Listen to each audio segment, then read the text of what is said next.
सभी को जय भीम।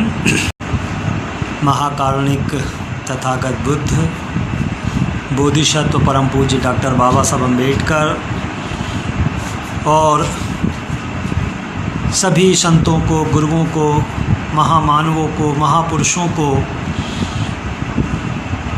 मैं वंदन करता हूँ, अभिवादन करता हूँ, अपने श्रद्धा सुमन अर्पित करता हूँ कि 2500 साल पहले तथागत गौतम बुद्ध हुए, जो सिद्धार्थ थे। बाद में उन्हें अभिनिष्क्रमण पर जाना पड़ा और 6 साल के गहन चिंतन के बाद उन्हें बोधि प्राप्त हुई। बोधि प्राप्त होने के बाद में उन्होंने बहुत बड़े परिवर्तन इस देश में ही नहीं दुनिया में लाया। तो उन्हें जो बोधि प्राप्त हुई, तो ऐसा माना जाता है कि जितने भी धर्म संस्थापक हुए उनमें अकेले तथागत बुद्ध ही हुए जो ज्ञान के शिखर पर गए, ज्ञान की ऊंचाई पर गए, इसलिए उन्हें बुद्ध पुरुष माना गया। 2500 साल के बाद बाबा साहब अम्बेडकर हुए। इन 2500 साल के बीच में हम ये पाते हैं, हम ये देखते हैं, बहुत से अरहत हुए, लेकिन कोई भी ज्ञान के उस शिखर पर नहीं पहुंचा जो शिखर, जो ऊंचाइयां तथागत गौतम बुद्ध ने हासिल की। लेकिन 2500 साल के बाद बाबा साहब अम्बेडकर ने वो ऊंचाई हासिल की। बाबा साहब अम्बेडकर उस ज्ञान के शिखर तक पहुँचे, ज्ञान की ऊंचाई तक पहुँचे। उसका आकलन हम इस तरह से कर सकते हैं कि बाबा साहब अम्बेडकर ने दुनिया के जो सर्वश्रेष्ठ विश्वविद्यालय हैं, यूनिवर्सिटीज़ हैं, ऐसे विश्वविद्यालयों से उच्च शिक्षा हासिल की। जहां हम जाने के ख्वाब भी नहीं देखते हैं, ऐसी जगह से बाबा साहब अम्बेडकर ने उच्च शिक्षा हासिल की। और उच्च शिक्षा भी हासिल की तो किसी एक विषय में उच्च शिक्षा हासिल नहीं की, बल्कि अलग अलग विषयों में उन्होंने उच्च शिक्षा हासिल की। समाजशास्त्र हो, राजनीति शास्त्र हो, दर्शन शास्त्र हो, अर्थशास्त्र हो, कानून हो, सभी विषयों में बाबा साहब अम्बेडकर ने महारत हासिल की। और उनकी जो महारत थी वो अंतर्राष्ट्रीय स्तर की थी। वो ज्ञान के उस क्षेत्र में भी, उन विषयों में भी ज्ञान के उच्च शिखर पर गए। और केवल वो आजीविका के लिए पढ़ने वाले में से नहीं थे। जिस तरह से हम लोग पढ़ाई करते हैं, अपनी रोजी रोटी को हासिल करने के लिए, आजीविका को हासिल करने के लिए पढ़ाई करते हैं, उस तरह की पढ़ाई बाबा साहब अम्बेडकर ने नहीं की। किस तरह से पढ़ाई की? तो जैसे एक डॉक्टर पढ़ाई करता है किसी मरीज को सुधारने के लिए, उसकी बीमारी को दूर करने के लिए, उसकी समस्या का निराकरण करने के लिए, तो इस तरह बाबा साहब अम्बेडकर ने भी जो अध्ययन किया, जो शिक्षा हासिल की, जो वो ज्ञान के शिखर पर गए, तो समस्या का निराकरण कैसे होगा, इस तरह का उन्होंने अध्ययन किए कि दुनिया को किस तरह के समाज की आवश्यकता है, श्रेष्ठ समाज किसे कहा जाएगा, आदर्श समाज किसे कहा जाएगा। वो बाबा साहब अम्बेडकर ने समाज शास्त्र की पढ़ाई के समय ये हासिल किया और भारत ही नहीं, सारी दुनिया को बताया कि आदर्श समाज किसे कहा जाता है। अर्थशास्त्र की हम बात करेंगे तो बाबा साहब अम्बेडकर ने तथागत को ध्यान में रखते हुए गरीबों की गरीबी कैसे दूर हो सकती है, बगैर खून खराबा किए, बगैर हिंसा का सहारा लिए, बगैर खून का कतरा बहाए, गरीबों की गरीबी कैसे दूर की जा सकती है, इस तरह का बाबा साहब ने अध्ययन किया। और हम देखते हैं हमारे ही देश में हम जो लोग बहिष्कृत लोग थे, गांव से बाहर किए गए लोग थे, लाचार किए गए, वंचित किए गए, मजबूर किए गए, जिनका शोषण होता रहा, हजारों साल से शोषण होता रहा, ऐसे लोगों का सामाजिक भी बदलाव बाबा साहब अम्बेडकर ने किया। जो बुद्ध अपने ज़माने में करना चाहते थे वो बाबा साहब ने इस ज़माने में करके दिखाया, इस युग में करके दिखाया। जो बुद्ध अपने समय में गरीबों की गरीबी दूर कर रहे थे, वो गरीबों की गरीबी बाबा साहब अम्बेडकर ने इस दौर में किया। ये अध्ययन बाबा साहब का था कि समस्या का निराकरण कैसे हो। केवल ज्ञान के लिए ज्ञान हासिल करना ये बाबा साहब का मकसद नहीं था। किसी देश का संचालन कैसे करना चाहिए, उसको नियम कानून कायदों में कैसे बांधना चाहिए, इस आधार पर बाबा साहब अम्बेडकर ने कानून की पढ़ाई की, संविधानों का अध्ययन किया। और जब भारत में मौका मिला बाबा साहब अम्बेडकर को भारत को चलाने के लिए, तो किस तरह का संविधान होना चाहिए, मानवाधिकार का कैसा संरक्षण होना चाहिए, नैतिकता का कैसा संरक्षण होना चाहिए, न्याय और अन्याय के मामलों में किस तरह का कानून होना चाहिए, इस बात का ध्यान रखते हुए बाबा साहब अम्बेडकर ने भारत ही नहीं दुनिया का सर्वश्रेष्ठ संविधान रचा। तो बाबा साहब अम्बेडकर की जो भी पढ़ाई थी, चाहे अर्थशास्त्र को लेकर हो, समाजशास्त्र को लेकर हो, चाहे संविधान को लेकर हो, कानून को लेकर हो, तो वो समस्या का कैसे निराकरण हो, इस आधार पर बाबा साहब अम्बेडकर का अध्ययन था। इस आधार पे हम मान सकते हैं कि बाबा साहब अम्बेडकर ज्ञान के शिखर पर पहुँचे।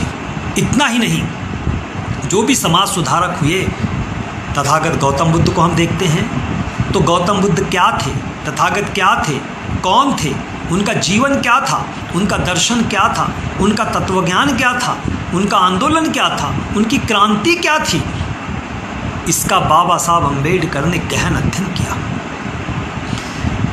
जिसे त्रिपिटक कहा जाता है, उस त्रिपिटक का बाबा साहब अम्बेडकर ने बहुत गहन अध्ययन किया, बहुत बारीकी से अध्ययन किया। और उतना ही नहीं, दुनिया में और भी तमाम जितने भी बौद्ध धम्म पे, बुद्ध पे जितने भी ग्रंथ थे, जैसे चीन के धम्मपद को भी उन्होंने बहुत महत्व दिया है। तो इस तरह से जितने भी दुनिया में बुद्ध धम्म पर धर्म ग्रंथ थे, बाबा साहब अम्बेडकर ने पूरे का अध्ययन किया। और उस आधार पे बाबा साहब अम्बेडकर ने गौतम बुद्ध को अपने गुरु का दर्जा देकर बाद में उन्हीं के मार्ग का चयन किया, चुनाव किया। ज्योतिबा फुले को, संत कबीर को जाना, कौन थे, संत कबीर क्या थे, संत कबीर का दर्शन क्या था, संत कबीर का आंदोलन क्या था, संत कबीर की क्रांति क्या थी। बाबा साहब अम्बेडकर ने बहुत गहराई से उनका अध्ययन किया, उन्हें गुरु का दर्जा दिया। ज्योतिबा फुले की क्रांति क्या थी, उन विषम परिस्थितियों में उन्होंने क्या आंदोलन चलाया, उसका अध्ययन किया और उन्हें भी गुरु का दर्जा दिया। संत रविदास कौन थे, संत रविदास का आंदोलन क्या था, उनकी क्रांति क्या थी, उसको बेहतर तरीके से उन्होंने जाना, उसका अध्ययन किया। जितने भी संत हुए, जितने भी महापुरुष हुए, सभी का बाबा साहब अम्बेडकर ने बहुत बारीकी से अध्ययन किया। भारत ही नहीं, दुनिया में जितने समाज सुधारक हुए, दुनिया में जितने क्रांतिकारी हुए, चाहे नेल्सन मंडेला हो, चाहे लेनिन हो, कार्ल मार्क्स हो, अब्राहम लिंकन हो, मार्टिन लूथर हो, सभी को बाबा साहब अम्बेडकर ने बहुत अध्ययन किया। मेरा बताने का आशय ये है कि बाबा साहब अम्बेडकर के जो ज्ञान की ऊंचाई थी, उसका हमको आकलन करना चाहिए कि वो ज्ञान के किस शिखर तक पहुँचे। इतना ही नहीं, दुनिया की जितनी विचारधारा थी, सामाजिक विचारधारा, आर्थिक विचारधारा, राजनैतिक विचारधारा, सभी का बाबा साहब अम्बेडकर ने गहन अध्ययन किया। दुनिया के तमाम संविधान, दुनिया के तमाम कानून, उसका बाबा साहब अम्बेडकर ने अध्ययन किया। दूसरे देशों पे बाबा साहब अम्बेडकर ने गहन अध्ययन किया कि दूसरे देश की परिस्थितियाँ कैसी है, भारत की परिस्थितियाँ कैसी है, इसका बाबा साहब ने अध्ययन किया।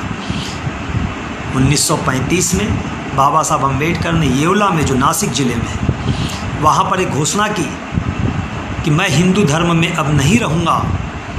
ये अलग बात है कि मैं हिंदू धर्म में पैदा जरूर हूँ, क्योंकि वो मेरे बस में नहीं था, लेकिन जो मेरे बस में है वो मैं हिंदू धर्म को छोड़कर मैं दूसरे मार्ग का चुनाव करूँगा। और इसीलिए बाबा साहब अम्बेडकर ने इस्लाम, जो दुनिया में बाबा साहब अम्बेडकर के समय दुनिया में था, उसका अध्ययन किया कि यदि मुझे हिंदू धर्म का त्याग करना है तो मुझे ऐसे धर्म का चयन करना पड़ेगा जो मानवता का कल्याण करता हो, मानवता का संरक्षण करता हो, जहाँ समानता हो, जहाँ स्वतंत्रता हो, जहाँ भाईचारा हो, जहाँ किसी प्रकार की कोई जाति पाति ना हो, किसी के साथ अन्याय ना हो, सबको बराबरी का न्याय मिले, जहाँ नैतिकता ही सर्वश्रेष्ठ हो, जहाँ मानव और मानव के बीच में बराबरी हो, तो क्या इस्लाम इसकी पूर्ति करता है? इसलिए बाबा साहब अम्बेडकर ने इस्लाम का गहन अध्ययन किया, लेकिन उन्होंने पाया कि इस्लाम इसकी पूरी तरह से पूर्ति नहीं करता है। ईसाई धर्म को बाबा साहब अम्बेडकर ने जांचा, क्योंकि उनके दौर में ईसाई धर्म भी बहुत बड़े पैमाने पर था। तो ईसाई धर्म को भी इस मापदंड पर जांचा और ये पाया कि ईसाई धर्म भी जो है वो इन मापदंडों की पूर्ति नहीं करता है। इसीलिए बाबा साहब अम्बेडकर ने ईसाई धर्म को भी स्वीकार नहीं किया। एक अलग विचारधारा थी जो धर्म को नहीं मानती थी, जिसे साम्यवाद कहा जाता है, जिसे कम्युनिज्म कहा जा सकता है, जिसे कार्ल मार्क्स की विचारधारा कही जाती है या मार्क्स लेनिन की विचारधारा कही जाती है। क्या वहाँ मानवता का संरक्षण है? क्या वहाँ शोषण नहीं है? क्या वहाँ शोषण नहीं है? क्या वहाँ अन्याय नहीं है? ये जब चीज़ों को जांचा बाबा साहब ने, तो उन्होंने पाया कि साम्यवाद, बाबा साहब के दौर में साम्यवाद बहुत तेज़ी से दुनिया में फैल रहा था। दुनिया के युवा उसकी ओर आकर्षित थे, लेकिन फिर भी बाबा साहब अम्बेडकर ने उसको स्वीकार नहीं किया। भारत में जहाँ बौद्ध धर्म एक तरह से शून्य पर था, नगण्य था, लेकिन फिर भी बाबा साहब अम्बेडकर ने उसकी गहराई से जांच पड़ताल की, बुद्ध के आंदोलन की, बुद्ध की क्रांति की गहराई से जांच पड़ताल की, और ये पाया कि दुनिया में मानवता के संरक्षण के लिए, समानता के लिए, स्वतंत्रता के लिए, भाईचारे के लिए, जहाँ जाति पाति ना हो, किसी प्रकार की ऊंच नीच ना हो, जहाँ बराबरी हो, जहाँ किसी प्रकार का अन्याय ना हो, न्याय ही न्याय हो, नैतिकता सर्वश्रेष्ठ हो, इंसान और इंसान के बीच में बराबरी हो, इस बात के लिए जब बाबा साहब अम्बेडकर ने बुद्ध धर्म को जांचा, तो ये महसूस किया कि दुनिया में सर्वश्रेष्ठ धर्म यदि कोई है, कोई विचारधारा है, तो वो बुद्ध की विचारधारा है। और इसीलिए बाबा साहब अम्बेडकर ने नए सिरे से बुद्ध धर्म को परिभाषित किया, नए तरीके से बुद्ध धर्म को दुनिया के सामने पेश किया, और इसीलिए वो इस तरह से वो ज्ञान की ऊंचाई पर पहुँचे, ज्ञान के शिखर पर पहुँचे। तो इस दृष्टिकोण से हमें क्या करना है? हमें इस बात को स्वीकार करना है कि जैसे इस्लाम एक धार्मिक विचारधारा है, तो इस इस्लाम में खुदा को किसी ने नहीं देखा, अल्लाह को किसी ने नहीं देखा, लेकिन हज़रत मोहम्मद पैगंबर साहब आए और उन्होंने कहा कि अल्लाह ने मुझे भेजा है, खुदा ने मुझे भेजा है। काहे के लिए भेजा है? एक पैगाम लेकर भेजा है। इसीलिए उन्हें पैगंबर कहा गया कि जिन्होंने खुदा का पैगाम लाया, और इसीलिए सारी दुनिया के मुसलमानों ने उन्हें पैगंबर के रूप में स्वीकार किया। और पैगंबर के रूप में स्वीकार ही नहीं किया, बल्कि जो पैगंबर साहब ने कहा, जो हज़रत मोहम्मद साहब ने कहा, उसे उन्होंने खुदा की ज़ुबान माना, खुदा की वाणी माना। और वो खुदा की ज़ुबान कहाँ अंकित हुई? तो वो खुदा की ज़ुबान अंकित हुई कुरान में। इसीलिए कुरान को दुनिया के मुसलमानों ने तहे दिल से स्वीकार किया, उसे पवित्र माना, और उसमें जो भी लिखा है उस पर चलने का उन्होंने प्रयास किया। वो सारी कोशिश ये करते हैं कि कुरान में जो भी लिखा है वो खुदा की ज़ुबान है, उसके आधार पे हमको चलना है, और उसे धर्म नहीं माना गया, उसे मजहब माना गया। इसी तरह से ईसाई की बात हम करते हैं। ईसाई धार्मिक विचारधारा है। उस ईसाई धार्मिक विचारधारा में परमेश्वर को किसी ने नहीं देखा, लेकिन ईसा मसीह ने क्या कहा? ईसा मसीह ने कहा कि मैं परमेश्वर का पुत्र हूँ और मुझे परमेश्वर ने भेजा है, एक संदेश लेके भेजा है। तो वो संदेश उसने सुनाया, और जब उन्होंने संदेश सुनाया तो उसे ही परमेश्वर की वाणी माना गया। और वो परमेश्वर की वाणी कहाँ अंकित है? तो वो परमेश्वर की वाणी बाइबिल में है, पवित्र बाइबिल में है। पवित्र बाइबिल में जो भी लिखा गया है उसे परमेश्वर की वाणी मान के दुनिया का हर ईसाई उस बाइबिल के आधार पर चलने का पूरा प्रयास करता है, पूरी कोशिश करता है, उसे तहे दिल से स्वीकार करता है। लेकिन वो धर्म के रूप में स्वीकार नहीं किया गया, वो रिलीजन के रूप में स्वीकार किया गया। तो हमारा यही कहना है कि जो बुद्ध धर्म है ये भी एक धार्मिक विचारधारा है।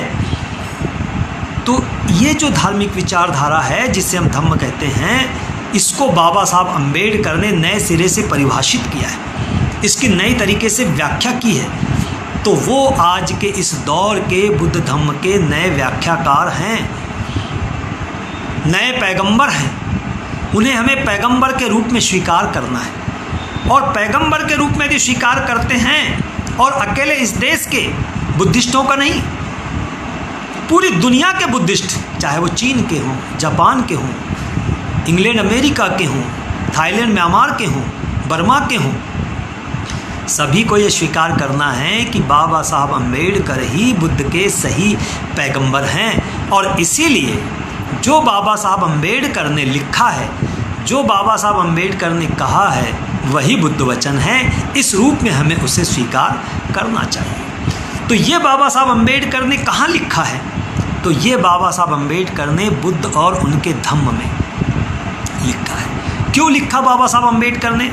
ये नई किताब, नया ग्रंथ लिखने की आवश्यकता क्यों पड़ी? क्योंकि बाबा साहब अम्बेडकर का ये कहना आया है कि जिसे त्रिपिटक साहित्य कहा जाता है, जिसे महान त्रिपिटक कहा जाता है, जिसमें धम्मपद भी आता है, तो बाबा साहब अम्बेडकर ने इस बात की व्याख्या की, बुद्ध और उनके धम्म में भी इस बात का जिक्र किया है कि त्रिपिटक साहित्य जो कैनोनिकल लिटरेचर है, तो ये जो त्रिपिटक साहित्य है, ये त्रिपिटक साहित्य बुद्ध वचन कहलाने की पात्रता नहीं रखता है। और इसीलिए बाबा साहब ने ये कमी बताई कि कुरान के मुकाबले, बाइबिल के मुकाबले, दास कैपिटल के मुकाबले, भगवद गीता के मुकाबले हम दौड़ में पीछे रह जाते हैं, क्योंकि हमारे पास हमारा अपना कोई धर्म ग्रंथ नहीं है। और इसीलिए बाबा साहब अम्बेडकर ने इस कमी को दूर करने के लिए बुद्ध और उनका धम्म, द बुद्धा एंड हिज धम्मा, इस ग्रंथ की रचना की। लेकिन समय देखिए कैसा आया कि जिस बाबा साहब अम्बेडकर ने ज्ञान के शिखर को हासिल किया, इतनी विद्वता को हासिल किया, जिन्हें सिंबल ऑफ नॉलेज कहा गया, जिन्हें बोधिसत्व कहा गया, उन्होंने एक धर्म ग्रंथ की रचना की, क्योंकि वो ये कमी महसूस करते थे कि बुद्ध धम्म दौड़ में पीछे क्यों रह जाता है। हमारी विचारधारा अच्छी भी है, लेकिन दूसरी धार्मिक विचारधाराओं के पास उनके अपने धर्म ग्रंथ हैं, हमारे पास अपना धर्म ग्रंथ नहीं है। इसीलिए उन्होंने इस कमी को दूर करते हुए बुद्ध और उनके धम्म की रचना की, और उसमें उन्होंने लिखा, उसका जो शीर्षक ही लिखा, उसका जो टाइटल ही दिया, द बुद्धा एंड हिज धम्मा। मतलब बुद्ध कौन थे, क्या थे, और साथ ही साथ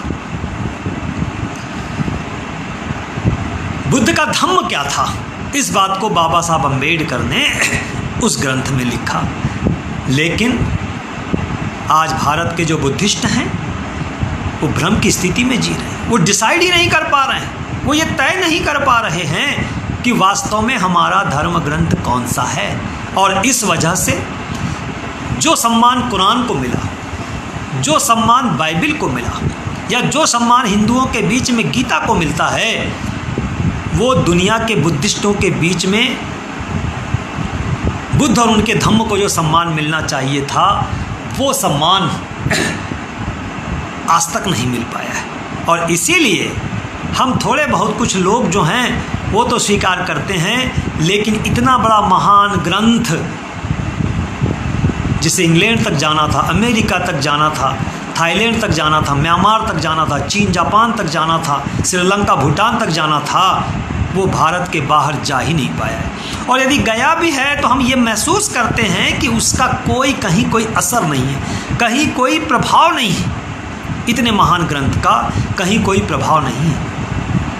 जबकि उतने महान व्यक्ति ने इस बात की ओर इशारा किया था कि जिन्हें बुद्ध धम्म को समझना है, जिन्हें बुद्ध को समझना है, उन्हें 3 पुस्तकों का एक सेट जरूर बना के चलना चाहिए, उससे उन्हें सब कुछ समझ में आ जाएगा।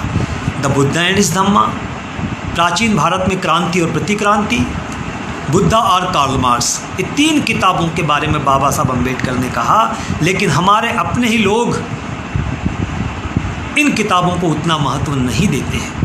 लेकिन हमें समझना चाहिए कि ये जो ग्रंथ है ये कोई साधारण ग्रंथ नहीं है, और इस ग्रंथ के आधार पर, बुद्ध के दर्शन के आधार पर, बुद्ध के अध्ययन के आधार पर बाबा साहब अम्बेडकर ने बुद्ध को जो परिभाषित किया, बुद्ध की जो व्याख्या की, नए तरीके से बुद्ध को जो भारत ही नहीं दुनिया के सामने पेश किया, इस्लाम के मुकाबले, ईसाईयत के मुकाबले, साम्यवाद के मुकाबले, हिंदुत्व के मुकाबले, तो उसमें बाबा साहब अम्बेडकर ने इस बात को जाहिर किया, जिसमें से हम कुछ बातों का यहाँ पर जिक्र करना चाहते हैं। उसमें एक बात तो ये है कि बुद्ध का जो आंदोलन था उसको बाबा साहब अम्बेडकर ने एक क्रांति का नाम दिया, उसे क्रांति कहा, उसे केवल धर्म नहीं कहा।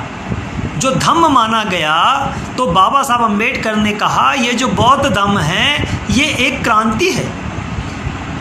उसके बारे में उन्होंने बताया कि बौद्ध धम्म एक क्रांति थी, यद्यपि ये धार्मिक क्रांति के रूप में प्रारंभ हुई थी, किंतु कालांतर में ये धार्मिक क्रांति से भी बड़ी क्रांति बनी, ये सामाजिक क्रांति बनी, ये राजनीतिक क्रांति बनी। ये इतनी बड़ी क्रांति थी जिसने इस देश में सामाजिक परिवर्तन किया, आर्थिक परिवर्तन किया, राजनैतिक परिवर्तन किया।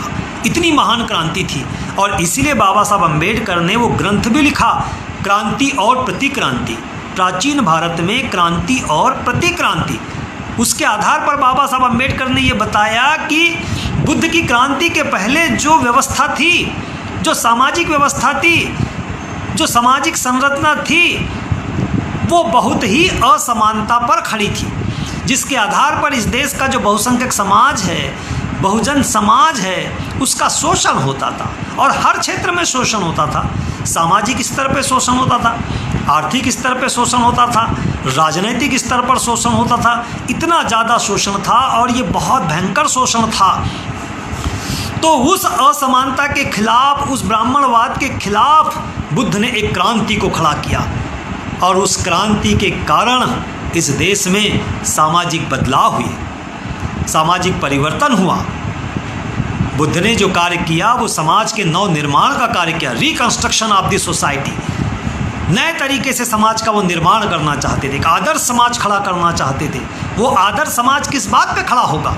तो बाबा साहब अम्बेडकर ने लिखा है कि वो जो आदर्श समाज होगा वो समता पे होगा, वो स्वतंत्रता पे होगा, वो बंधुत्व पर होगा, वो न्याय पर होगा। दुनिया का सर्वश्रेष्ठ समाज कोई हो सकता है तो वो होगा जहाँ समानता होगी, जहाँ हर प्रकार की आज़ादी होगी, जहाँ बंधुत्व होगा, किसी प्रकार की ऊंच नीच नहीं होगी, किसी प्रकार की कोई जाति पाति नहीं होगी, कोई छोटा नहीं, कोई बड़ा नहीं होगा, सब बराबर होंगे। जहाँ अन्याय नहीं होगा, जहाँ न्याय ही न्याय होगा, उसे आदर्श समाज कहा जाएगा। जहाँ नैतिकता सर्वश्रेष्ठ होगी, नैतिकता के आधार पर समाज चलेगा, समाज को कंट्रोल करने वाला कोई तत्व होगा तो वो नैतिकता होगी। ये बात बाबा साहब अम्बेडकर ने ये जाहिर किया कि बुद्ध की जो क्रांति थी वो ये परिवर्तनवादी क्रांति थी। कोई गरीब नहीं रहेगा, सब बराबर रहेंगे।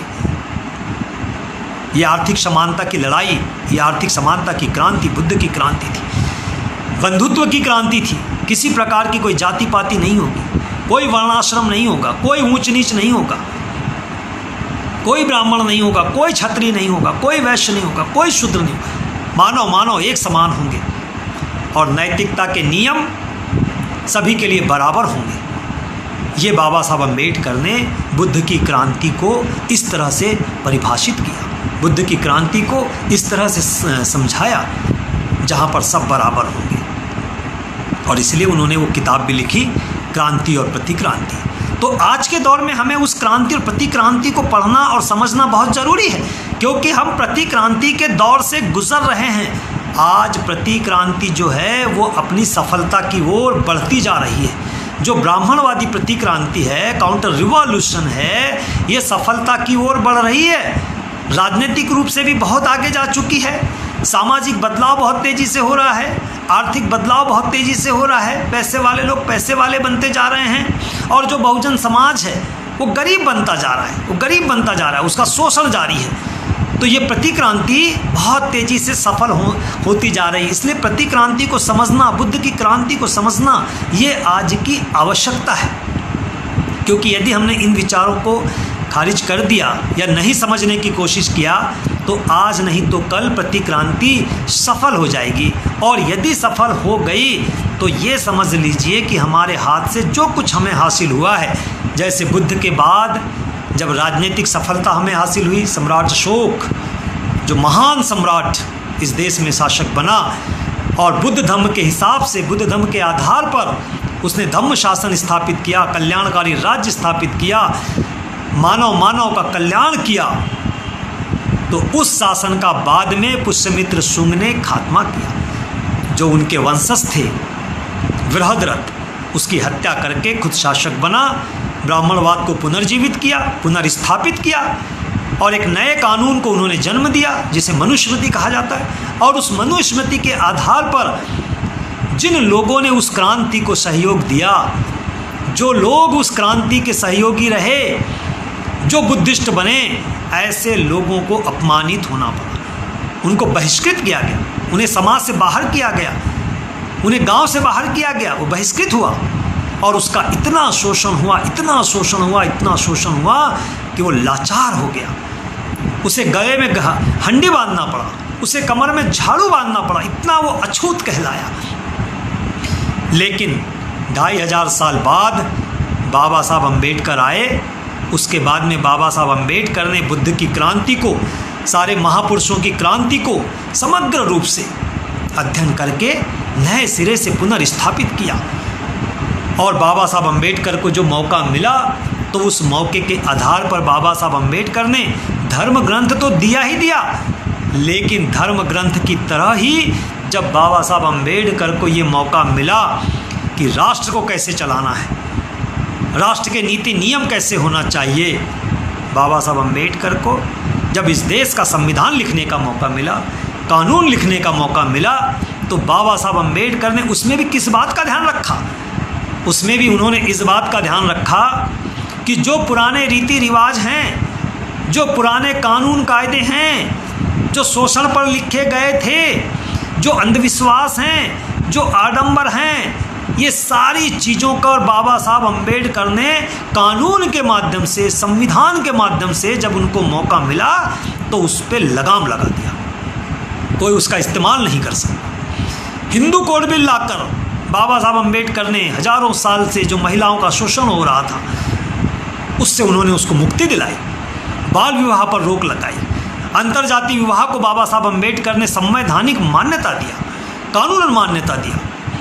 महिलाओं को जो भागीदारी नहीं मिलती थी, उसे दहेज देकर विदा किया जाता था। जो सनातन संस्कृति कहते हैं और उसके गुणगान गाते हैं कि हमारी सनातन संस्कृति सर्वश्रेष्ठ है, उसमें बेटी को दहेज देकर विदा किया जाता था। और विदा करने के बाद में उसे ये बताया जाता था कि अब चाहे जो भी हो बेटा, अब तू वहाँ से लौट कर नहीं आएगी, यदि आना ही रहा तो तेरी लाश ही आएगी। और हम फिल्मों में भी देखते हैं, जब बेटी को विदा किया जाता था तो फिल्मी गाना सुनाई देता है, जिस पर गाना भी बनाया गया कि बाबुल की दुआएं लेती जा, जा तुझको सुखी संसार मिले। तो बाबा साहब अम्बेडकर ने इसको खारिज किया कि बाबुल की दुआएं क्यों लेकर जाएगी बेटी। यदि बाबुल ने उसको पैदा किया है तो जैसे बेटे को अधिकार मिलेंगे वैसे ही बेटी को भी अधिकार मिलेंगे।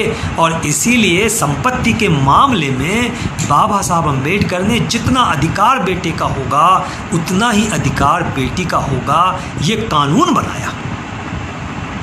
सनातन संस्कृति जिसको कहते हैं, वैदिक संस्कृति जिसको कहते हैं, हिंदुत्व संस्कृति जिसको कहते हैं, उसमें बेटी को दहेज देकर विदा किया जाता है। लेकिन बाबा साहब ने कहा नहीं, दहेज एक अपराध होगा। तो आप उसे गिफ्ट के रूप में देते हैं बचने के लिए, लेकिन दहेज नहीं दे सकते। देना क्या चाहिए? देना ये चाहिए कि उसे संपत्ति का अधिकार मिलना चाहिए। तो इस तरह के कानून बाबा साहब अम्बेडकर ने बनाया कि जो पुरानी संस्कृति थी, जो पुराने रीति रिवाज थे, जो पुराने आडंबर थे, जो पुराने एकाधिकार थे, जो पुराने वर्चस्व थे, जो गुलामी थी, सब पे बंदिश लगा दी। बाल विवाह होते थे, उस पर बंदिश लगा दी। जो शिक्षा पे हमको वंचित करके रखा गया था, उस पर बंदिश लगा दी कि सभी को शिक्षा मिलेगी, लड़कों को ही नहीं लड़कियों को भी बराबर की शिक्षा मिलेगी। नौकरी में लड़कों को ही नहीं लड़कियों को भी जाने का अवसर मिलेगा। और जितना लड़कों को मिलेगा, जितनी सुविधाएं लड़कों को मिलेगी उतनी ही सुविधाएं लड़कियों को भी मिलेगी। इस तरह का बाबा साहब अम्बेडकर ने प्रावधान किया।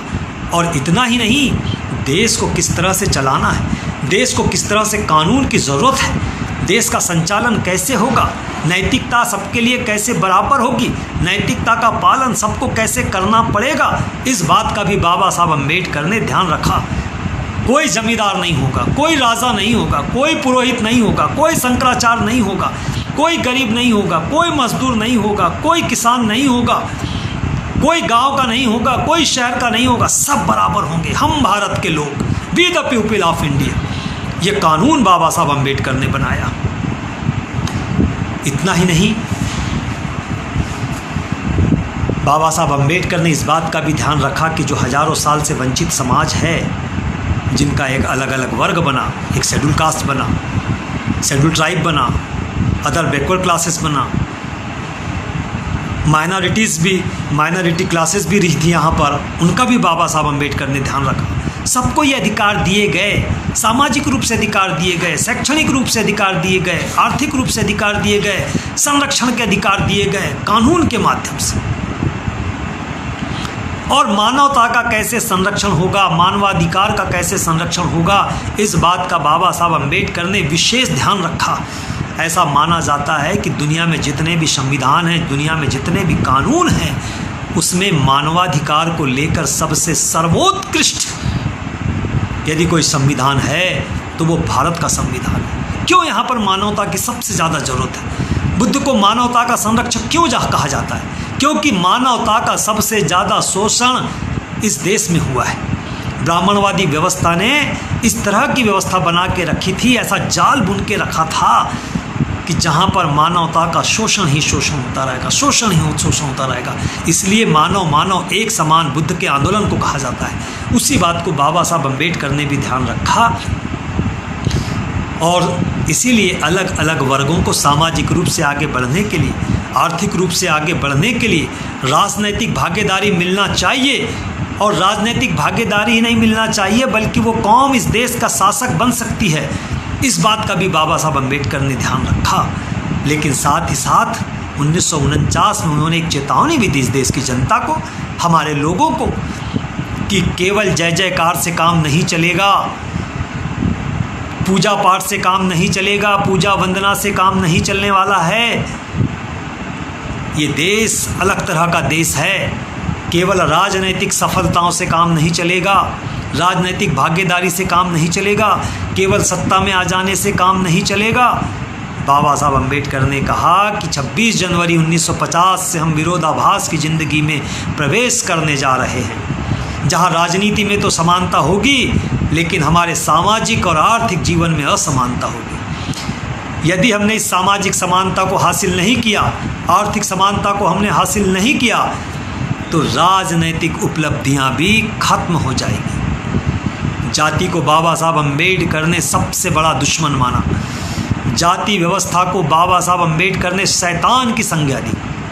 Turn in any direction you like, caste is the biggest monster, सबसे बड़ा शैतान।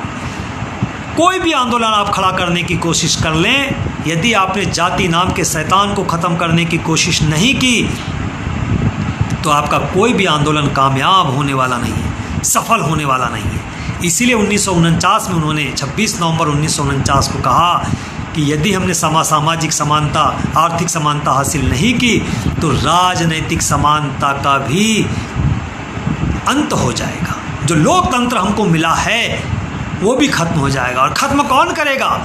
असमानता के शिकार लोग ही, द सफरर ऑफ इनइक्वेलिटी, असमानता के शिकार लोग ही इसे खत्म करने के लिए आगे आ जाएंगे। इसलिए हमारी जिम्मेदारी बनती है कि हम इस जाति नाम के शैतान को खत्म करें, इस सामाजिक समानता को जल्दी से जल्दी हासिल करें।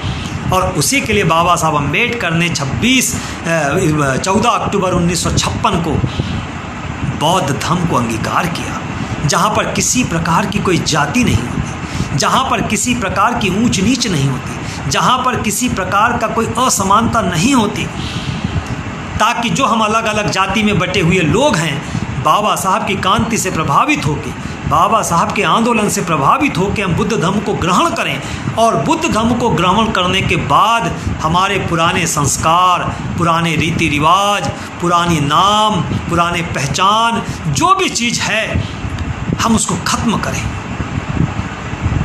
समुद्र का उदाहरण दिया बाबा साहब अम्बेडकर ने कि जैसे समुद्र होता है उसमें गंगा आकर मिलती है, नर्मदा आकर मिलती है, गंगोत्री आकर मिलती है, ताप्ती आकर मिलती है।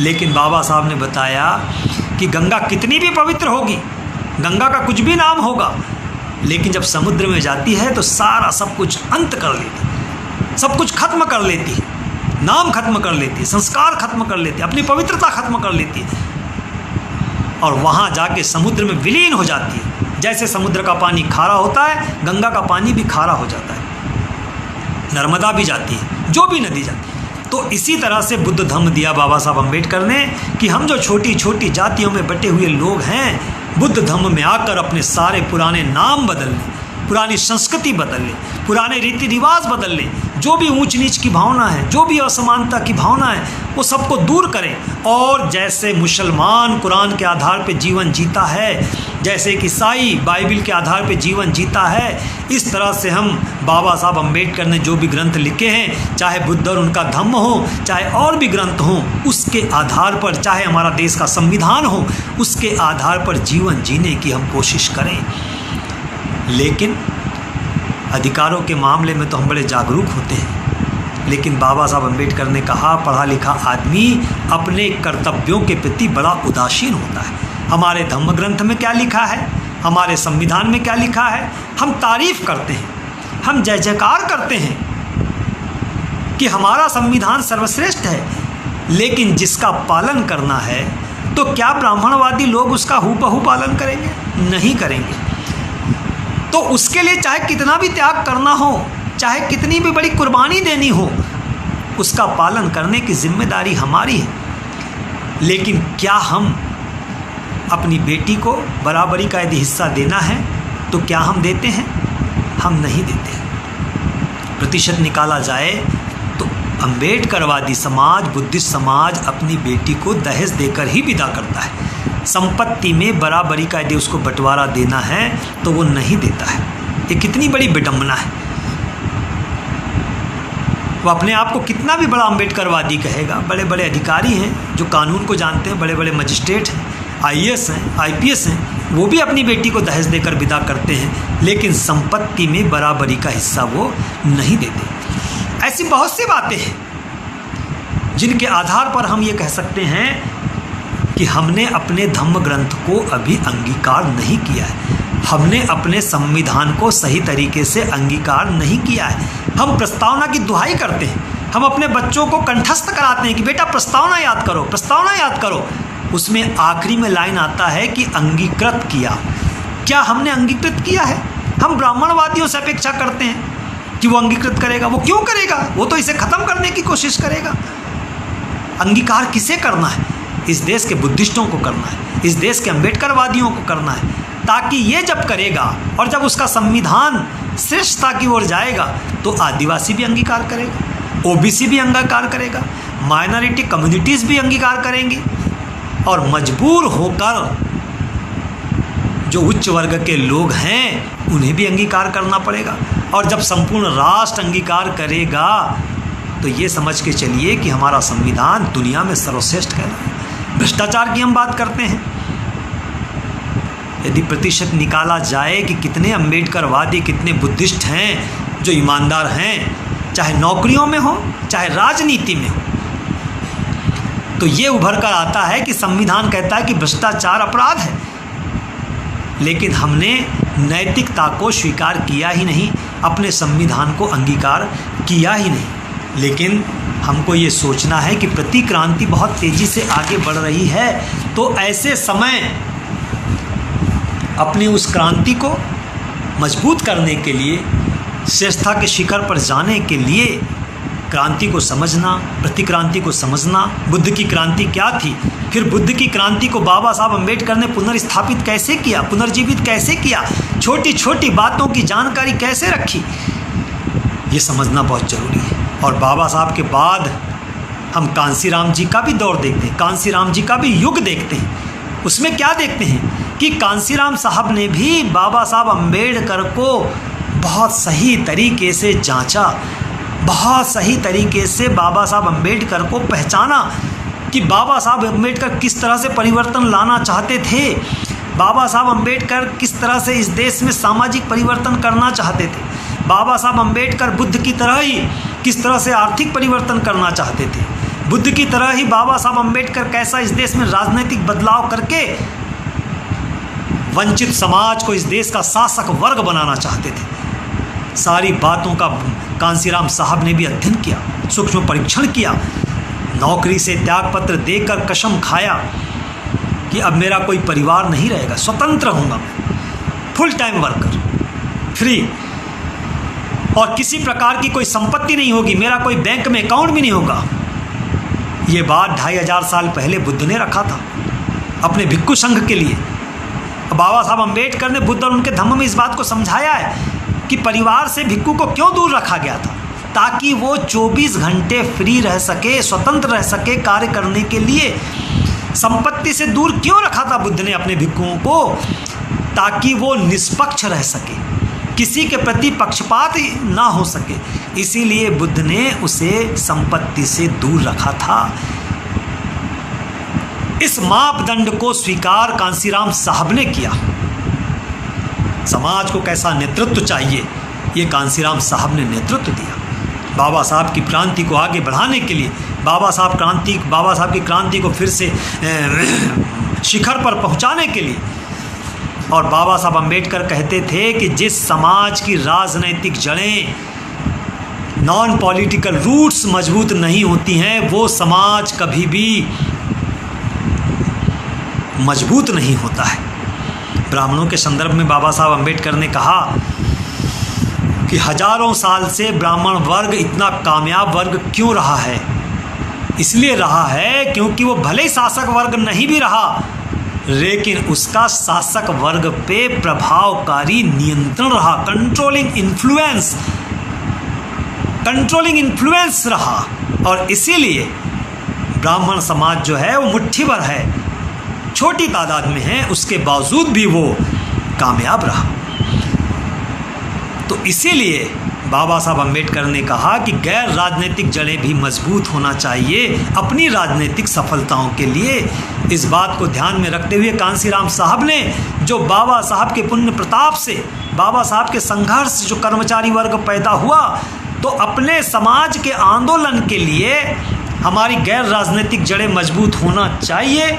इस बात को ध्यान में रखते हुए कर्मचारियों को पे बैक टू सोसाइटी का पाठ पढ़ाया, पे बैक टू सोसाइटी का कर्तव्य बोध कराया, उनको ड्यूटी समझाया कि तुम्हें किसी के संघर्ष की वजह से ये दिन देखने नसीब हुए हैं, तो उसमें से थोड़ा सा हिस्सा पे बैक करो अपनी सोसाइटी के लिए, जिसे समय, दिमाग और पैसा कहा गया, टाइम, टैलेंट और ट्रेजरी कहा गया, T1, T2, T3 कहा गया।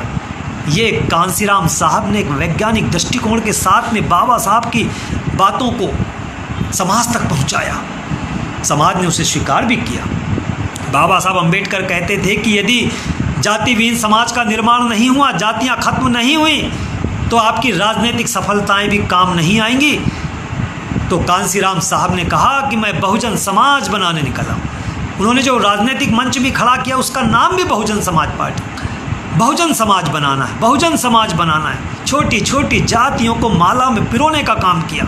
छोटी छोटी जातियों को, जिनके वोट कम हैं, उनको भी उन्होंने विधायक बनाना शुरू किया, सांसद बनाना शुरू किया। ऐसा बहुजन समाज कांसीराम साहब ने खड़ा करना शुरू किया।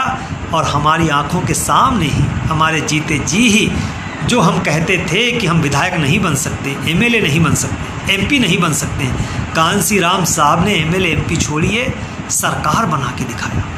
जो कांसीराम साहब ने, जो बाबा साहब अम्बेडकर कहते थे कि तुम्हें अपने घरों की दीवारों पर लिख दो कि तुम्हें इस देश की शासन करती कौम बनना है, शासन करती कौम बना कर दिखाया बाबा साहब अम्बेडकर ने, कांसीराम साहब ने। ये उनका दृष्टिकोण था, जो उन्होंने बाबा साहब अम्बेडकर को जाना, बाबा साहब अम्बेडकर की जांच की, बाबा साहब अम्बेडकर को उन्होंने पहचाना।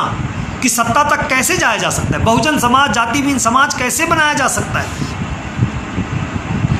इस सारी चीज़ों का ध्यान रखा उन्होंने। गैर राजनीतिक जड़ें कैसे मजबूत की जाती है, सत्ता पर राजनीति करने वालों पर कंट्रोलिंग इन्फ्लुएंस कैसा होना चाहिए, प्रभावकारी नियंत्रण कैसा होना चाहिए, इसके लिए उन्होंने बामसेफ बनाया कि ये बामसेफ जो है राजनीति करने वालों को भी कंट्रोल करेगा। और इसीलिए हमारी सफलता इतनी तेज़ी से आगे बढ़ी, क्योंकि जैसा बाबा साहब चाहते थे वैसा कांसीराम साहब ने किया, तो उसी आधार पर सफलताएं भी मिलती गई। आज कहीं ना कहीं थोड़ी बहुत चूक हो रही है, इसीलिए हमारी जो अपनी संस्थाएं हैं वो कमज़ोर भी होती दिखाई दे रही हैं। बाबा साहब अम्बेडकर ने अलग अलग महापुरुषों को अलग अलग तरीके से विशेष दर्जा दिया। बुद्ध को गुरु माना, संत कबीर को गुरु माना, संत रविदास जी को उन्होंने महत्व दिया, नंदनार को दिया, चोखा मेला को दिया। तो जो भी संत गुरु हुए, महात्मा हुए, उनकी माला पिरोने का काम कांसीराम साहब ने किया। दूसरी संस्थाएं केवल बाबा साहब की जय जयकार करती थी, कांसीराम साहब ने कहा जय जयकार करने की ज़रूरत नहीं है, क्रांति को सफल बनाने की ज़रूरत है। तो दुनिया भारत ने ज्योतिबा फुले को जानना शुरू किया, संत कबीर को जानना शुरू किया, संत रविदास जी को जानना शुरू किया, ज्योतिबा फुले को जानना शुरू किया, पेरियार रामास्वामी को जानना शुरू किया, नारायण गुरु जी को जानना शुरू किया, राजर्षि शाहू महाराज को जानना शुरू किया। जो भी संत हुए, जो भी गुरु हुए, गुरु घासीदास को जानना शुरू किया, गुरु नानक को जानना शुरू किया, गुरु गोविंद सिंह को जानना शुरू किया। ये कांसीराम साहब के आंदोलन का नतीजा था कि सारे महापुरुषों को एक माला के रूप में पिरो के बहुजन समाज तक पहुंचाने का काम, कि कोई किसी भी जाति का हो, लेकिन इन महापुरुषों ने हमारे सामाजिक बदलाव के लिए, आर्थिक बदलाव के लिए कार्य किया है, तो इसे हमको स्वीकार करना है। क्योंकि ब्राह्मणवादी विचारधारा में महापुरुष भी जातियों के खेमे में बांट दिए जाते हैं। कांसीराम साहब ने उसको दूर किया और सभी को एक मंच पर लाने का कार्य किया। नेतृत्व कैसा होता है, ये नेतृत्व कांसीराम साहब ने दिया कि स्वतंत्र होना चाहिए। समाज की लीडरशिप जो है, जैसे बुद्ध ने कहा था, स्वतंत्र होना चाहिए। इतना ही नहीं, परिश्रमी होना चाहिए, रात और दिन काम करने वाला होना चाहिए। तो कांसीराम साहब 24 घंटे काम करते थे, 18-18, 20-20 घंटे काम करते थे। आज उस तरह से काम करने वाले दिखाई नहीं देते हैं। कांसीराम साहब की जय जयकार करने वाले तो दिखाई देते हैं, लेकिन 18 घंटे 15 घंटे काम करने वाले दिखाई नहीं देते। लेकिन कांसीराम साहब ने ये नींव रखी, बुद्ध की नींव रखी, बाबा साहब की नींव रखी कि समाज का नेतृत्व करने वाले जैसे बुद्ध थे 24 घंटे कार्य करने वाले, बाबा साहब अम्बेडकर 24 घंटे कार्य करने वाले, रात और दिन एक करने वाले, उसको स्वीकार किया कांसीराम साहब ने। उसकी आवश्यकता है कि जो लीडरशिप करना चाहते हैं समाज की, चाहे सामाजिक क्षेत्र में हो, चाहे आर्थिक क्षेत्र में हो, चाहे राजनीतिक क्षेत्र में, तो इस तरह से 24 घंटे काम करने वाले लोग चाहिए। जय जयकार से काम नहीं चलेगा। इतना ही नहीं, संपत्ति से वो दूर रहे, नैतिक रहे, ईमानदार रहे। बाबा साहब अम्बेडकर कहते थे कि ब्राह्मण समाज मुझसे इसलिए नहीं डरता है, ब्राह्मणवादी समाज मुझसे इसलिए नहीं डरता है कि मैंने उच्च शिक्षा हासिल किया, वो मेरी नैतिकता से डरता है, क्योंकि मुझे वो किसी जाल में फंसा नहीं सकता है। कांसीराम साहब ने भी नैतिकता की बेमिसाल खड़ी की, एक बहुत बड़ा उदाहरण पेश किया नैतिकता क्या होती है। उन पर आरोप लगाए जाते थे कि अमेरिका से पैसा आता है। कांसीराम साहब कहते थे सरकार तुम्हारी है, सीबीआई तुम्हारी है, यदि मैं अमेरिका से पैसा लाता हूँ तो मुझे जेल में डालो। लेकिन कांसीराम साहब की नैतिकता थी, सर चढ़ के बोलती थी कि ब्राह्मणवादी लोग भी उनका कुछ नहीं बिगाड़ पाए। ये नैतिकता आज के दौर में दिखाई नहीं देती है। बाबा साहब अम्बेडकर ने बुद्ध और उनके धम्म में नैतिकता को क्या स्थान दिया है? बाबा साहब अम्बेडकर ने बताया है कि तथागत गौतम बुद्ध ने अपने ही धम्म में, जिसकी उन्होंने संस्थापना की, उसमें अपने लिए कोई स्थान नहीं रखा। He claimed no place for himself in his own धम्मा। अपने ही धम्म में बुद्ध ने अपने लिए स्थान नहीं रखा। फिर किसको स्थान दिया बाबा बुद्ध ने? अपने स्थान पर नैतिकता को स्थान दिया, मोरलिटी को, नीतिमत्ता को स्थान दिया। यदि बुद्ध की पूजा करना है तो बुद्ध ने कहा बुद्ध की पूजा मत करो, नैतिकता की पूजा करो। यही मिसाल बाबा साहब अम्बेडकर ने पेश किया, यही मिसाल कांसीराम साहब ने पेश किया।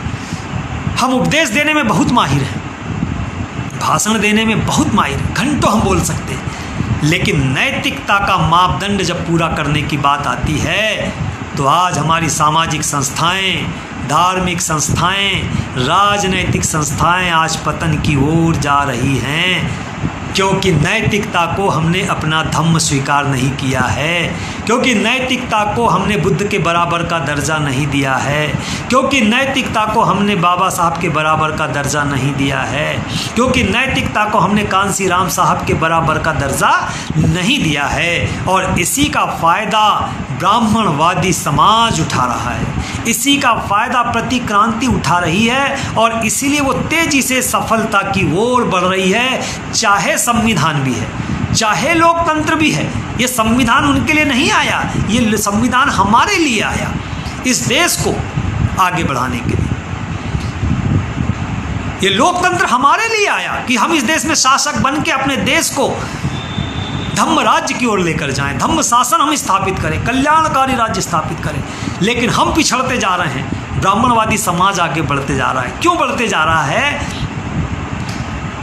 क्योंकि हमने जो बुद्ध ने मापदंड खड़े किए, जो पैमाना खड़ा किया, जो बाबा साहब अम्बेडकर ने मापदंड खड़े किए, जो पैमाना खड़ा किया, जो कांसीराम साहब ने मापदंड खड़े किए, पैमाना खड़ा किया, हम उसको स्वीकार नहीं कर रहे हैं। हम थ्योरी बहुत जानते हैं, लेकिन प्रैक्टिकली हम खरे उतरना नहीं चाहते।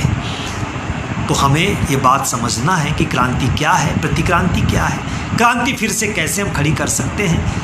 तो बुद्ध को जानो, बाबा साहब अम्बेडकर को जानना है, कांसीराम साहब को जानना है कि किस तरह से उन्होंने एक एक छोटी छोटी बात को किस तरह से लागू किया। महिलाओं को इतनी बड़ी क्रांति खड़ी किया कांसीराम साहब ने, तो उसमें हर चीज़ का ध्यान रखा, महिलाओं का बराबरी का ध्यान रखा। बाकी की संस्थाओं में आप ध्यान दीजिए, महिलाओं को उस तरह का सम्मान नहीं मिलता है, लेकिन कांसीराम चाहिए, आगे ही जाना चाहिए। आगे नहीं ले जा सकते, पीछे भी मत जाने दीजिए, कम से कम वहीं खड़ा कर दीजिए, कोई ना कोई आएगा। कांसीराम साहब आए, वो आगे लेकर गए। बुद्ध को, बाबा साहब अम्बेडकर को, कांसीराम साहब को ध्यान में रखते हुए कारवां को आगे ले जाने की जिम्मेदारी है। कारवां आगे जाना ही चाहिए, और ये देश दुनिया में सर्वश्रेष्ठ होना चाहिए, ये देश दुनिया में विश्वगुरु बनना चाहिए। इस बात का हमको ध्यान रखने के लिए जो आज ज़रूरत है, वो किस बात की ज़रूरत है? तो ये बात दिखाई देती है कि युवाओं को आगे आना चाहिए। किस तरीके से आगे आना चाहिए? जैसे बुद्ध ने आगे लाया था, बाबा साहब अम्बेडकर ने जैसी अपेक्षा की थी, जैसा बुद्ध और उनके धम्म में समझाया, जैसे कांसीराम साहब ने नेतृत्व दिया कि जो परिवार का त्याग करे, जो संपत्ति का त्याग करे, जो तृष्णा का त्याग करे, जो इच्छाओं का त्याग करे, जो महत्वाकांक्षाओं का त्याग करे, जो स्थान का त्याग करे, जो भोजन का त्याग करे, जो वस्त्रों का त्याग करे, जो आभूषणों का त्याग करे, इतने त्याग करने वाले युवाओं की आवश्यकता है, जो अपने धर्म की रक्षा के लिए, अपनी संस्कृति की रक्षा के लिए, अपने राष्ट्र की रक्षा के लिए, अपने राष्ट्र को दुनिया में सर्वश्रेष्ठ बनाने के लिए आगे आएँ। केवल वो पेट भरने के लिए ना सोचे, केवल वो कैरियर बनाने के लिए ना सोचे, केवल वे रोजी रोटी के लिए ना सोचे, केवल वे आजीविका के लिए ना सोचे। हम लोग क्या ट्रेनिंग देते हैं अपने बच्चों को? बाबा साहब की जय जयकार भी करते हैं, कांसीराम साहब की भी जय जयकार करते हैं, बुद्ध की भी जय जयकार करते हैं, और बच्चों को क्या ट्रेनिंग देते हैं? डॉक्टर बनना है, इंजीनियर बनना है, IAS बनना है, IPS बनना है, खूब दौलत कमाना है, खूब पैसा कमाना है, यही शिक्षा देते हैं। जब हम इस तरह की शिक्षा देंगे तो बच्चा नौकरी में जब जाता है तो वो ऐसे आंदोलनों से दूर हो जाता है। उसे लगता है कि मेरे माता पिता ने तो मुझे कहा ही नहीं कि बुद्ध बनना है, मेरे माता पिता ने तो सिखाया नहीं कि मुझे बाबा साहब बनना है, मेरे माता पिता ने तो मुझे सिखाया नहीं कि कांसीराम साहब बनना है, मेरे माता पिता ने तो सिखाया नहीं कि मुझे कबीर के रास्ते पर जाना है। जितने संत गुरु महात्मा हुए, क्या वो रोजी रोटी के लिए लड़े? क्या वो आजीविका के लिए लड़े? उन्होंने समाज में बदलाव के लिए योगदान दिया, समाज में बदलाव के लिए, समाज के परिवर्तन के लिए, समाज के नए निर्माण के लिए अपने जीवन को लगाया। लेकिन हम अपने बच्चों को ट्रेनिंग नहीं देते हैं। यदि हम केवल आजीविका के चक्कर में रहे, हम रोजी रोटी के चक्कर में रहे, हम कैरियर के चक्कर में रहे, हम ग्लैमर के चक्कर में रहे, धन दौलत के चक्कर में रहे, बंगले गाड़ी के चक्कर में रहे, तो प्रतिक्रांति जिस तरह से आगे बढ़ रही है, एक दिन हमारा ये ग्लैमर, हमारा ये कैरियर, हमारा ये रोजी रोटी भी हमारे हाथ से चली जाएगी। और कहीं ऐसा ना हो कि जो गुलामी हम पर थोपी गई थी, तो बाबा साहब अम्बेडकर ने कहा है कि कहीं ऐसा तो ना होगा कि वो गुलामी हमको फिर से जकड़ ले। इसीलिए आज सजग रहने की आवश्यकता है, सचेत रहने की आवश्यकता है। तो युवाओं से ये आह्वान किया जाता है कि उन्हें अपने धर्म की रक्षा के लिए, अपनी संस्कृति की रक्षा के लिए, इस देश में अपने समाज को शासक वर्ग बनाने के लिए उन्हें आगे आना होगा। वो जितना भी अध्ययन करें, जितनी भी पढ़ाई करें, लेकिन उसके बाद समाज का मार्गदर्शन करना, समाज का नेतृत्व करना, समाज को दिशा देना, ये भी बहुत ज़रूरी है। और यदि नैतिक लोग सामने नहीं आएंगे, ईमानदार लोग सामने नहीं आएंगे, निर्दोष युवा सामने नहीं आएंगे, निष्कलंक युवा सामने नहीं आएंगे, तो उसकी पूर्ति कौन करेगा? उसकी पूर्ति फिर अनैतिक और बेईमान लोग करेंगे। और इस वजह से कोई भी आंदोलन, कोई भी क्रांति, कोई भी संगठन कामयाब नहीं हो सकता। इसीलिए समाज को ऐसे युवाओं की आवश्यकता है जो निर्दोष हो, निष्कलंक हो, निष्पाप हो, ईमानदार हो, नैतिक हो, जो नैतिकता को अपना धर्म समझें। ये बहुत ज़रूरी है ताकि हम अपने धर्म को महानता के शिखर पर पहुंचाएं, अपने धर्म ग्रंथ को, बुद्ध और उनके धर्म को महानता के शिखर पर पहुंचाएं, अपने राष्ट्र को, अपने शासन प्रणाली को, अपने संविधान को सर्वश्रेष्ठ है ये साबित कर सकें। इसलिए इस तरह की क्रांति को, प्रतिक्रांति को, बुद्ध के आंदोलन को, बाबा साहब के आंदोलन को, सारे गुरुओं के, महापुरुषों के आंदोलन को, कांसीराम साहब के आंदोलन को बहुत बेहतर तरीके से समझने की आवश्यकता है। यदि हम नहीं समझेंगे और केवल उपदेशों में, संदेशों में, छोटी छोटी बातों में ही उलझ कर रहेंगे, तो ये समझ के चलिए साथियों कि प्रतिक्रांति बहुत तेज़ी से आगे बढ़ते जा रही है, ब्राह्मणवाद बहुत तेज़ी से आगे बढ़ते जा रहा है और एक बहुत अच्छी रणनीति के तहत वो कार्य कर रहा है। तो ऐसी रणनीति को निष्फल करने के लिए हमारी ओर से भी प्रयास करना पड़ेगा। बगैर त्याग किए, बगैर संघर्ष किए तो कुछ हासिल होने वाला नहीं है। युवाओं को इस बात को खासकर समझना पड़ेगा। जैसे युवाओं के लिए बाबा साहब ने कहा, जो अंग्रेजी में इस तरह से है, to live like a crow for 1000 years is not a way to live in this world. It is better to die in the prime of youth for a better cause. कौवे की तरह 1000 साल तक जीने का कोई फायदा नहीं। इससे अच्छा है कि जवानी में हम किसी बेहतर कार्य के लिए मर जाएं, वो ज़्यादा श्रेष्ठ है। तो युवाओं को शिक्षा ग्रहण करने के बाद इस तरह की भी बात सोचना है कि केवल पेट भरने से काम नहीं चलेगा, समाज के मार्गदर्शन की भी आवश्यकता है, समाज का नेतृत्व करने की भी आवश्यकता है। और नेतृत्व करने वाले कौन लोग होना चाहिए, चाहे सामाजिक स्तर पर हो, चाहे धार्मिक स्तर पर हो, चाहे राजनैतिक स्तर पर हो, नैतिक लोग चाहिए, ईमानदार लोग चाहिए, श्रेष्ठ लोग चाहिए। अकेले योग्यता से काम नहीं चलता। बाबा साहब ने बुद्ध और उनके धम्म में समझाया है कि अकेले योग्यता से काम नहीं चलता है, श्रेष्ठता भी बहुत आवश्यक है। योग्य तो कोई भी हो सकता है, एक शराबी भी योग्य हो सकता है, एक व्यभिचारी भी योग्य हो सकता है। और इसीलिए बुद्ध का जो दर्शन है, बुद्ध की जो क्रांति थी, वो अकेले प्रशिक्षण पर नहीं थी। आज हमारी संस्थाएं, बहुत से जो संगठन हैं, केडर कैंप रट लगाते, प्रशिक्षण शिविर। प्रशिक्षण देने से कामयाबी नहीं मिलती है। एक बेईमान व्यक्ति भी प्रशिक्षित हो सकता है, एक दुष्ट व्यक्ति भी प्रशिक्षित हो सकता है, एक व्यभिचारी भी प्रशिक्षित हो सकता है, एक शराबी भी प्रशिक्षित हो सकता है, एक भ्रष्टाचारी भी प्रशिक्षित हो सकता है। तो बाबा साहब अम्बेडकर ने कहा, प्रशिक्षण से ही काम नहीं चलेगा। बुद्ध की जो योजना थी, बुद्ध की जो टेक्निक थी, वो टेक्निक क्या थी? तो बुद्ध ने निर्माण की प्रक्रिया को अपनाया था। एक एक व्यक्ति का निर्माण, हर तरह से।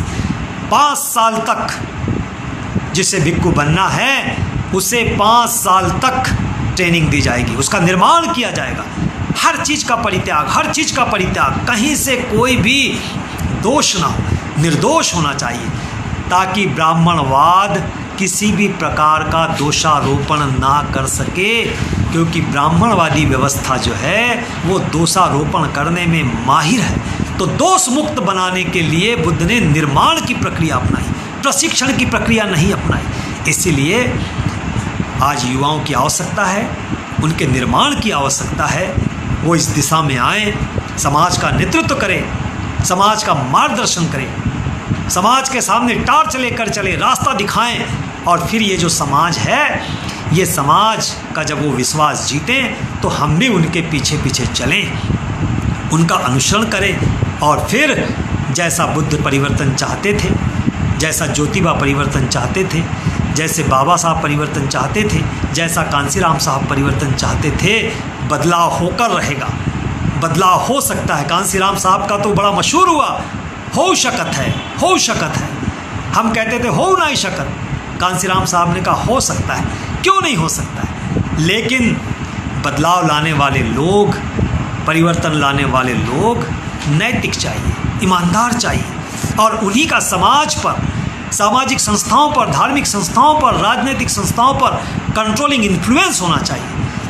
तब जाके हम इस देश में सभी प्रकार के परिवर्तन ला सकते हैं कि हमारे युवाओं को सामने आकर समाज के सामने अपना उदाहरण पेश करना चाहिए। तो आप सभी लोगों का बहुत बहुत साधुवाद। अपनी बात को यहीं विराम देता हूँ, अपनी वाणी को मैं यहीं विराम देता हूँ, और मैं जय भीम, जय भारत, नमो बुद्धाय।